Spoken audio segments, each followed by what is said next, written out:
ക്രിമിയയുമായി ബന്ധിപ്പിക്കുന്ന റഷ്യയുടെ പാലത്തിന് കേടുപാടുകൾ വരുത്തിയ അണ്ടർ വാട്ടർ സ്ഫോടനത്തിന്റെ ഉത്തരവാദിത്വം യുക്രൈൻ സെക്യൂരിറ്റി സർവീസ് ഏറ്റെടുത്തു. 1100 കിലോഗ്രാം സ്ഫോടക വസ്തുക്കൾ ഉപയോഗിച്ചാണ് സ്ഫോടനം നടത്തിയതെന്നും യുക്രൈൻ സെക്യൂരിറ്റി സർവീസ് അറിയിച്ചു.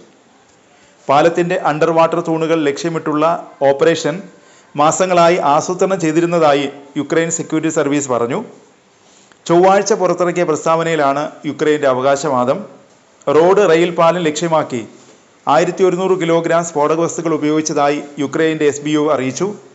കെർച്ച് കടലിടുക്കിന് മുകളിലൂടെയുള്ള 19 കിലോമീറ്റർ നീളമുള്ള ക്രിമിയ പാലത്തിന്റെ അണ്ടർ വാട്ടർ തൂണുകളിലാണ് സ്ഫോടനം നടത്തിയത്. 2014 റഷ്യയും യുക്രൈനിൽ നിന്ന് പിടിച്ചെടുത്ത ഉപദ്വീപും തമ്മിൽ ബന്ധിപ്പിക്കുന്ന പാലമാണിത്. മുമ്പ് 2022 2023 ക്രിമിയർ പാലം 2 തവണ ലക്ഷ്യമിട്ടിരുന്നുവെന്നും അതിനാൽ ഇപ്പോൾ ഞങ്ങൾ വെള്ളത്തിൽ സ്ഫോടനം നടത്തിയെന്നുമാണ് SBU പ്രസ്താവനയിൽ അറിയിച്ചത്. ഓപ്പറേഷൻ നിരവധി മാസങ്ങളായി ആസൂത്രണം ചെയ്തിരുന്നതായി SBU കൂട്ടിച്ചേർത്തു. SBU പുറത്തുവിട്ട ഫുട്ടേജുകളിലൊന്നിൽ പാലത്തിൽ സ്ഫോടനം നടത്തുന്നത് കാണാം. റഷ്യയ്ക്ക് അതിശക്തമായ പ്രഹരമാണ് കഴിഞ്ഞ ദിവസം യുക്രൈൻ ഏൽപ്പിച്ചത്. കഴിഞ്ഞ ദിവസങ്ങളിൽ തുടർച്ചയായി യുക്രൈനിൽ ആക്രമണം നടത്തുകയായിരുന്നു റഷ്യ. ഇതിന് കനത്ത തിരിച്ചടി തന്നെയാണ് യുക്രൈൻ റഷ്യയ്ക്ക് നൽകിയത്. 1.5 വർഷത്തോളം നീണ്ട തയ്യാറെടുപ്പിനൊടുവിലാണ് യുക്രൈൻ ആക്രമണം നടത്തിയത്. സ്പൈഡർ വെബ് എന്ന അതീവ രഹസ്യമായ ഓപ്പറേഷൻ റഷ്യയ്ക്ക് വലിയ തിരിച്ചടി തന്നെയാണ് നൽകിയത്. ഞായറാഴ്ച റഷ്യയ്ക്ക് നേരിടേണ്ടി വന്നത് യുക്രൈൻ ഇതുവരെ നടത്തിയ ഏറ്റവും വലിയ ഡ്രോൺ ആക്രമണത്തെയാണ്.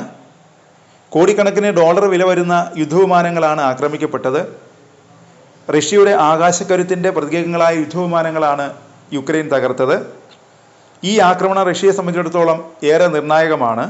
റഷ്യയുടെ S-300, S-400 എന്നീ വ്യോമപ്രതിരോധ സംവിധാനങ്ങളുടെ ശേഷിയും ഇതോടെ സംശയത്തിലായി.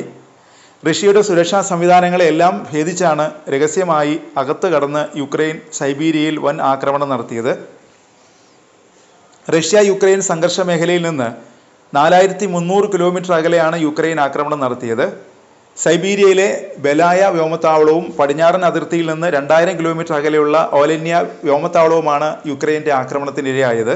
യുക്രൈനെതിരെ ദീർഘദൂര മിസൈലുകൾ തൊടുക്കാൻ ഉപയോഗിക്കുന്ന Tu-95, Tu-22 പോർവിമാനങ്ങളുടെ താവളങ്ങളാണ് യുക്രൈൻ തകർത്തത്. ആണവാക്രമണ ശേഷിയുള്ള 40ഓളം പോർവിമാനങ്ങളാണ് തകർത്തത്. റഷ്യയ്ക്ക് 700 കോടിയോളം ഡോളറിന്റെ നാശനഷ്ടമുണ്ടായെന്നാണ് റിപ്പോർട്ട്. 117 ഡ്രോണുകളും ഓപ്പറേറ്റർമാരും ഉൾപ്പെട്ട ആസൂത്രിത നീക്കമായിരുന്നു ഓപ്പറേഷൻ സ്പൈഡേഴ്സ് വെബ് എന്ന് സെലൻസ്കി പിന്നീട് അറിയിച്ചു.